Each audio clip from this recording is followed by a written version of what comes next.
आइए इस वीडियो में देखते हैं कि आर्टिकल्स ए, एन और द का इस्तेमाल कहाँ कहाँ होता है, कैसे होता है, और इसको THE को कहाँ पे हम द बोलते हैं और कहाँ पे हम दी बोलते हैं। तो हम ये सब देखेंगे इस वीडियो में। जल्दी से स्टार्ट करते हैं। आपके सामने मैंने कुछ नाउन्स लिखी हैं।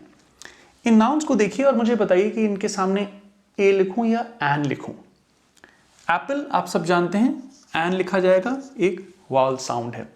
तो वावल साउंड पे फोकस करना है, ना कि केवल लेटर पे। मैं समझ रहा हूं कि A-E-I-O-U हम लोग कहते हैं, A-E-I-O-U ये वावल लेटर्स हैं out of 26 letters in the English alphabet, बाकी सारे कॉन्सोनेंट्स हैं। वावल साउंड्स की जहां बात करते हैं तो अगर आप हिंदी बोलते हैं तो जैसे स्वर और व्यंजन होता है, स्वर में छोटे आ ई ये सब स्वर है, व्यंजन है क से लेके ज्ञ तक। तो स्वर की जो बात हो रही है वो सब है वावल साउंड्स। तो लेटर देखा आपने, चलिए यहाँ तो लेटर ही ए है तो कोई बात नहीं, एन लिख दिया आपने। आइसक्रीम, यहाँ भी सेम केस है, एन लिख दिया। अब ये आया यूनिवर्सिटी। यूनिवर्सिटी में य की साउंड है, य, तो ये एक कॉन्सोनेंट साउंड है, इसलिए यहाँ पे हम लिखेंगे ए। हालांकि लेटर यू है, कोई कंफ्यूजन में सोच सकता है कि ये वाल लिखा है यहाँ पे, तो लेकिन ये साउंड वावल साउंड नहीं है, इसलिए आप इसको ए यूनिवर्सिटी बोलेंगे। ऐसे ही एक्सरे, अब कहने को तो ये एक्स लिखा है, लग सकता है कि कॉन्सोनेंट है, लेकिन साउंड अगर पहले देखें तो आ रही है ए की पहले, एक्सरे। तो जो ये साउंड है इनिशियल, वो एक वावल साउंड है, तो हम बोलेंगे एन एक्सरे। अम्ब्रेला, ये वावल साउंड है, तो यू की ये वावल साउंड है और यू की एक कॉन्सोनेंट साउंड है। An MA in English, same reason जो कि हमने एन एक्सरे में लिखा था, जो इनिशियल साउंड है एम बोलने में वो ए की आती है, एम, MA, राइट। सो एन MA, अगर हम इसको पूरा फुल फॉर्म बोलेंगे इसका, तो he is a master in master of arts in English, ऐसे बोलेंगे। तो मास्टर में क्योंकि म की साउंड आ रही है, कॉन्सोनेंट साउंड है, बट यहाँ एम में वाल साउंड है तो हम एन बोलेंगे। Man, he is obviously a man.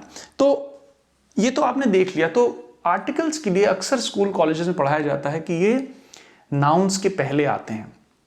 अब ये काफ़ी कंफ्यूजन पैदा कर सकता है, क्योंकि ये बिल्कुल सरासर गलत बात है कि नाउन्स के पहले आते हैं, ये नाउन्स के लिए आते हैं। अब इस बात से मतलब क्या है, यहाँ पे तो सब मैंने नाउन के आगे लिख दिया आर्टिकल्स ए और एन, तो आपको लग रहा है हाँ भाई ये तो सही है, नाउन के पहले आ रहे हैं। अगर मैं यहीं पे इसको लिख दूं ओल्ड मैन, ठीक है, आप इस सबको भूल जाइए, मैं लिख दूं यहाँ पे ओल्ड मैन, तो आप इसको बोलेंगे N old man, he is an old man. तो नाउन तो आपका ये था, नाउन के पहले तो यहाँ पे एडजेक्टिव लग गया, आर्टिकल आपका इसके ही पहले आया। लेकिन ये जो एन है, अब यहां पे इंपॉर्टेंट चीज है, ये यूज किया जा रहा है मैन के लिए, लेकिन ये ए या एन होगा, ये डिसाइड करेगा इसके जो सबसे पास लिखा वर्ड है ये ओल्ड, इसमें कौन सी साउंड है, इसमें वावल साउंड है या इसमें कॉन्सोनेंट साउंड है। तो ये एन ओल्ड मैन मैं कह रहा हूं क्योंकि यहां पे वावल साउंड है, तो ये एन ओल्ड मैन हो गया। अगर ये अ टॉल मैन होता तो ये अ आता, अ टॉल मैन।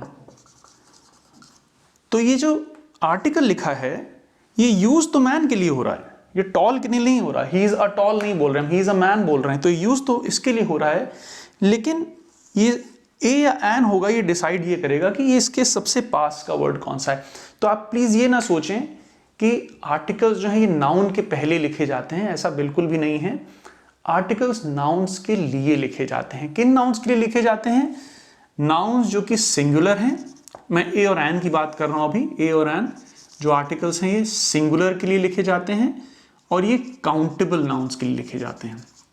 तो अगर आपको काउंटेबल और अनकाउंटेबल नाउन्स का कुछ डिफरेंस देखना हो तो आप मेरे नाउन का एक वीडियो मैंने डाला हुआ है, उसमें देख सकते हैं कि काउंटेबल और अनकाउंटेबल का क्या डिफरेंस है। तो ए और एन की जहां तक बात है, ये सिंगुलर और काउंटेबल नाउन्स के लिए इस्तेमाल किए जाएंगे। आपके सामने सारे सिंगुलर और काउंटेबल नाउन्स लिखे थे। तो अब आ जाते हैं हम लोग थोड़ा सा THE पे डिस्कशन कर लेते हैं, कब इसको दा बोलते हैं, कब इसको दी बोलते हैं, और फिर हम लोग देखेंगे इसको कैसे इस्तेमाल करते हैं ए एन और दा को। तो अगर मैं एक अर्नेस्ट हेमिंग्वे का एक बहुत फेमस नॉवल है, मैं लिख देता हूँ उसका नाम, और आप इसको पढ़ के बताइए कि आप इसको क्या बोलेंगे।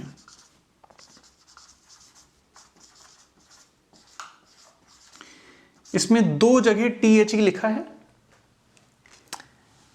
इसको हम पढ़ेंगे दी ओल्ड मैन, यहां पे हम इसको दी बोलेंगे, दी ओल्ड मैन, और यहां पे हम इसको द बोलेंगे, the old man and the sea. Reason क्या है, यहां पे ये एक वाल साउंड के पहले बोला जा रहा है, तो यहां पे एक वाल साउंड है, दी ओल्ड मैन हमने देखा था पीछे भी, तो the old man and the sea, ये कॉन्सोनेंट साउंड है, स साउंड है सी में, तो एक कॉन्सोनेंट साउंड आएगी तो उसके पहले हम द बोलेंगे, अगर वाल साउंड है तो उसके पहले हम दी बोलेंगे। तो एक बहुत सिंपल कॉन्सेप्ट, जहां वाल साउंड है वहां दी बोलेंगे, और जहां कॉन्सोनेंट साउंड है वहां द बोलेंगे। The old man and the सी।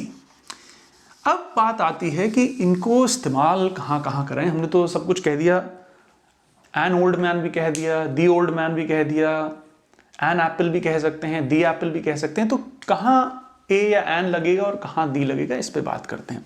एक सेंटेंस देखिए, अगर मैं कहूं we saw an old man, the man walked with a stick. The stick was made out of teak wood, right? We saw an old man. The man walked with a stick. The stick was made out of teak wood. अब जरा देखिए, यहां पे the का इस्तेमाल भी हो रहा है, अ का इस्तेमाल भी हो रहा है, कहां कहां। एक तो ये आर्टिकल लग रहा है, we saw an old man, यहां पे हम ओल्ड मैन को, इस इंसान को इंट्रोड्यूस कर रहे हैं पहली बार। ये किसी स्पेसिफिक इंसान की बात नहीं हो रही है, ये कोई भी हो सकता है। हमने यहां पे उसको पहली बार बताया, तो हम यहां पे ए या एन का इस्तेमाल करेंगे। अगर ये होता वी सॉ अ मैन, तो हम ए बोलते, क्योंकि यहां पे एक वाल लगा हुआ, वाल साउंड लगी हुई है ओल्ड की, तो यहां हम एन बोल रहे हैं। We saw an old man, we saw a man भी हो सकता था, हम पहली बार बता रहे हैं। काफी अनस्पेसिफिक, इनस्पेसिफिक चीज है, इनडेफिनिट है, तो इसलिए हम इनको इनडेफिनिट आर्टिकल्स भी बोलते हैं। इनडेफिनिट आर्टिकल्स, कोई स्पेसिफिक नहीं है, कोई पक्की बात नहीं है यहां पे कौन सा आदमी है ये। We saw an old man, right. The man walked, अब हम यहां अब द बोल रहे हैं, क्यों बोल रहे हैं हम? अब हम इस इनस्पेसिफिक आदमी की बात कर रहे हैं, अब हम इस आदमी की बात कर रहे हैं। हमने पहले उसको इंट्रोड्यूस कर दिया, तब तो ये ए या एन था, लेकिन तब इनडेफिनिट था, अब ये डेफिनिट हो गया है।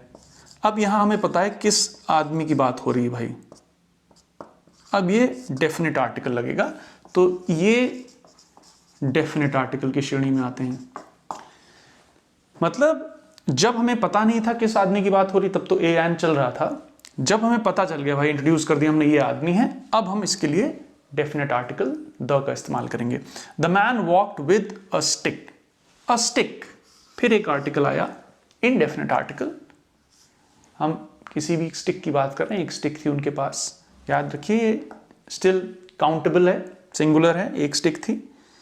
The stick was made out of teak wood, किस स्टिक की बात हो रही है? इस स्टिक की बात हो रही है, हमने जो इंट्रोड्यूस करी दूसरे सेंटेंस में, जिसके साथ वो आदमी चल रहा था। किसी भी स्टिक की बात नहीं हो रही दुनिया जहान में, ये उसी स्टिक की बात हो रही है जिस स्टिक के साथ आदमी चल रहा था।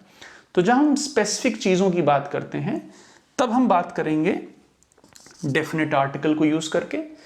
जब हम कोई भी स्पेसिफिक चीज डिफाइंड नहीं है, तो हम इनडेफिनेट आर्टिकल्स का इस्तेमाल कर रहे हैं। तो ये इसलिए जानना जरूरी है, क्योंकि कई बार आप इंट्रोड्यूस कर रहे होते हैं जब पहले किसी को, तो उसमें द का इस्तेमाल ना करें, राइट। अगर कोई, तो ये बहुत एक सिंपल सा एग्जांपल लेते हैं, please open the window, please open the window. अब ये अगर आप किसी से कह रहे हैं रूम में, प्लीज ओपन द विंडो, इसका मतलब जो लिसनर है आपका, उसको पता है कि आप किस विंडो की बात कर रहे हैं। या तो उस रूम में एक ही विंडो है, या तो उस इंसान को ये पता है कि आप किस विंडो की बात कर रहे हैं। अगर आप ये कह रहे हैं प्लीज ओपन अ विंडो, तो आप उस इंसान को एक चॉइस ही दे रहे हैं, भाई कोई स्पेसिफिक विंडो नहीं मैं कह रहा हूं, हवा नहीं आ रही शायद रूम में, 4-5 खिड़कियां हैं, कोई भी एक खोल दो, please open a window, right.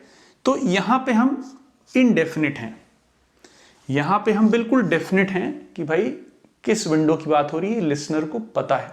तो जब लिसनर उस चीज को जान रहा है, फेमिलियर टॉपिक है, फेमिलियर नाउन है डिस्कशन का, तब तो आप डेफिनेट आर्टिकल द का इस्तेमाल करेंगे। जब फेमिलियर नहीं है चीज, इनडेफिनिट है, स्पेसिफाइड नहीं है, डिस्कशन में अभी तक इंट्रोड्यूस नहीं हुई है, तब तो आप ए या एन का इस्तेमाल करेंगे।